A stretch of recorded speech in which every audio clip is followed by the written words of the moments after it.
human attraction has been vital to us since the beginning of our history. It shows up in our popular media, from the Bible to Shakespeare to the Big Bang Theory.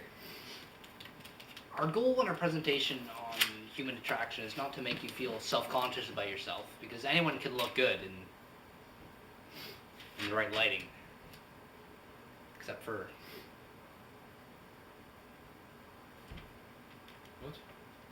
I wasn't reading anything. It's the Book of Thoreau.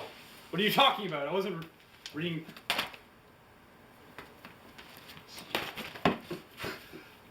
We are going to be looking at the biological roots of why some things are attractive to humans and why some things aren't. So, enjoy.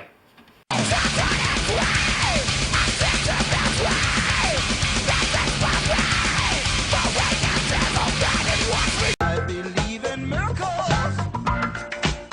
Since you came along, you sexy thing. What do you find physically attractive in men? Big shoulders, nice hands, well manicured nails, nice eyebrows. That's a big one. I like broad shoulders and arms And nice hands. That sounds Yeah. weird, but like big. big hands. Yeah.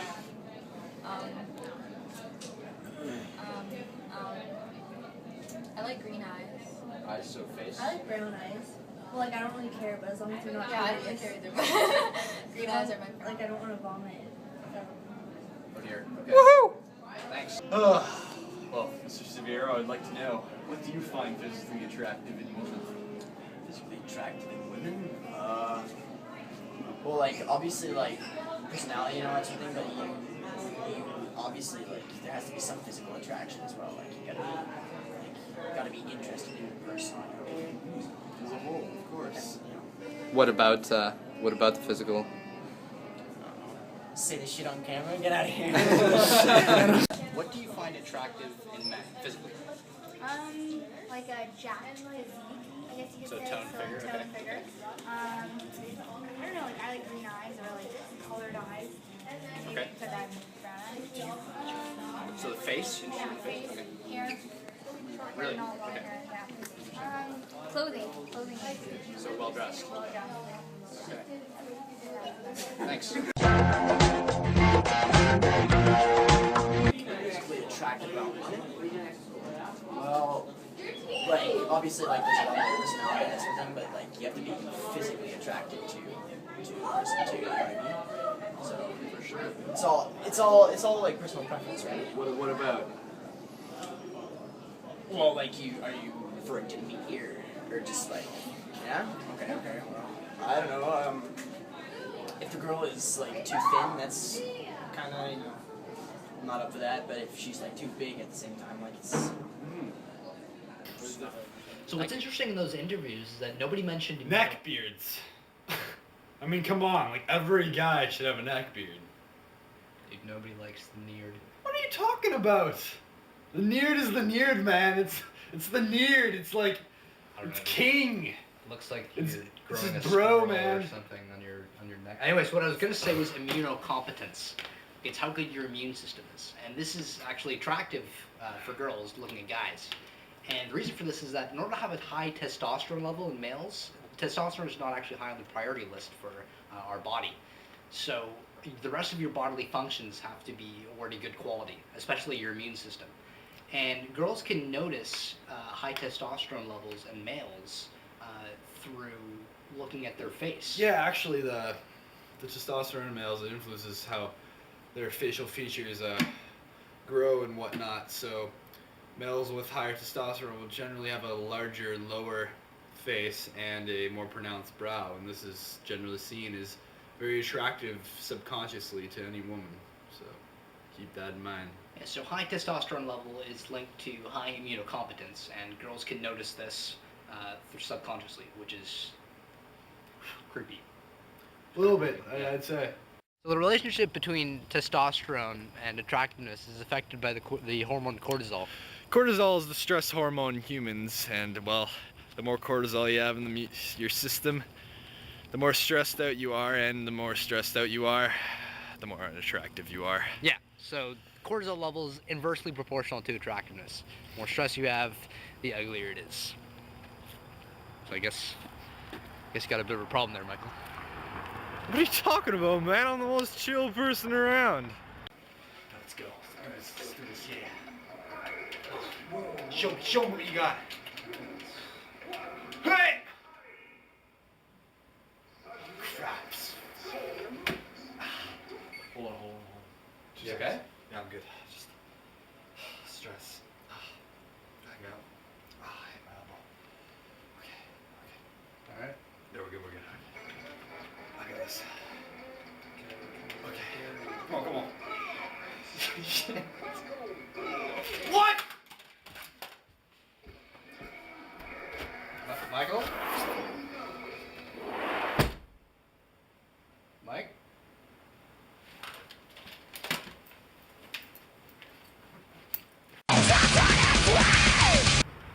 So at the University of St. Andrews in Scotland, they did an experiment where they took people's faces and morphed them into the opposite sex digitally. And they were then shown a wide range of pictures, including strangers and their own face, and were asked which face was the most attractive. And people consistently chose their own face as the most attractive. And this might sound weird at first, but genetic similarity is actually an attractive quality in humans.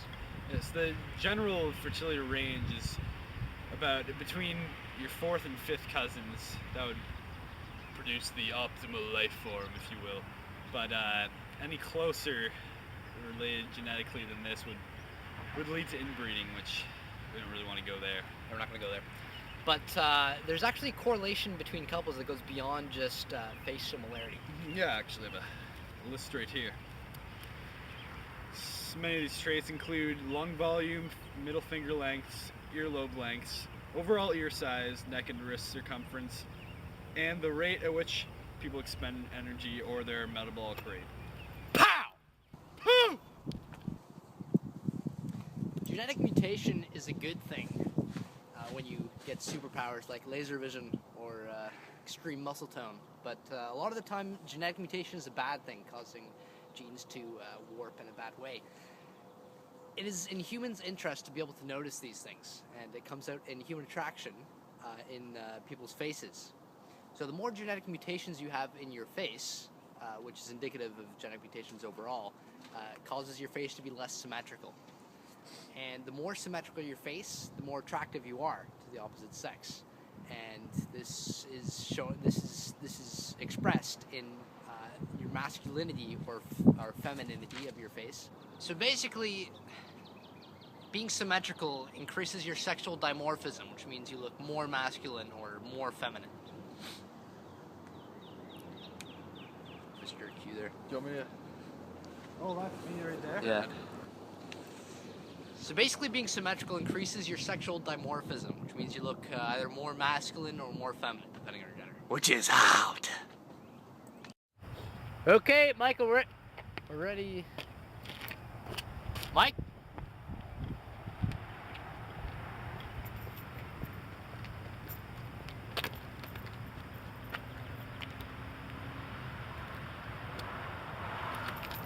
Oh, hello there. Well, the first few things that we've been talking about in this video have really been to do with visual cues of attraction, but right now we're going to be talking about something that's a little bit more to do with the smell and chemical reactions within the brain. So the first, what we call this is a pheromone. The first pheromone was identified in 1956, and it was a powerful attractant for silkworm moths. But since then, scientists have discovered many more pheromones, and they've discovered that humans are much more complex creatures than insects and such, and even other mammals. And these pheromones influence human behavior and human attraction in more ways than one, for sure. Interesting example is Martha McClintock. She did some research in the 70s involving girls in college dorm rooms living together, and she discovered that these women who lived together for so long in close quarters they developed similar menstrual cycles, meaning that their time of the month was happening at the same time, which might get kind of inconvenient, if you know what I'm saying. Another example is to do with male sweat. Now, there's a very common misconception with in terms of this, in that male sweat is actually attractive to females. Now, don't get me wrong, it can be, but it just depends on when you're doing it, in terms of what time of month and when the sweat's coming out of you. Now, fresh sweat is very attractive to females, and this is known as androstenol. But oxidized sweat, so after you've been sweating for a long time or working out and gets in your shirt, gets all smelly, that's androstenone, and it's bad news. Let me tell you that from personal experience. I'd rather not talk about it, gonna be honest.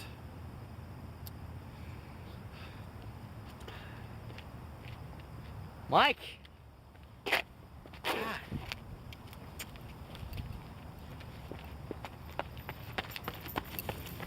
Well, thank you very much for watching our video.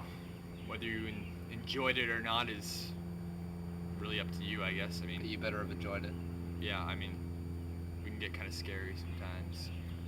Just watch out. Anyway, just to go over what we learned today, we first talked about about immunocompetence and how subconscious noticing of hormone levels like testosterone through physical features is linked to attraction. We also talked about a genetic similarity in how people who are closerly linked genetically, I don't even know if closely is a word, but that doesn't matter. It's a very attractive quality to humans. Yeah, and how we also talked about how certain hormones have a negative impact on attraction, like the hormone cortisol, and how also genetic mutations in a person can be noticed through facial symmetry.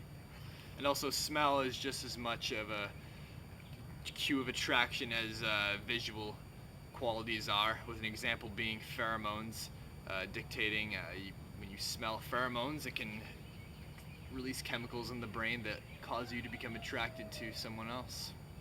All right, fantastic. Thank you very much for watching. I wonder if Tuman will know we last minute the last part of the video.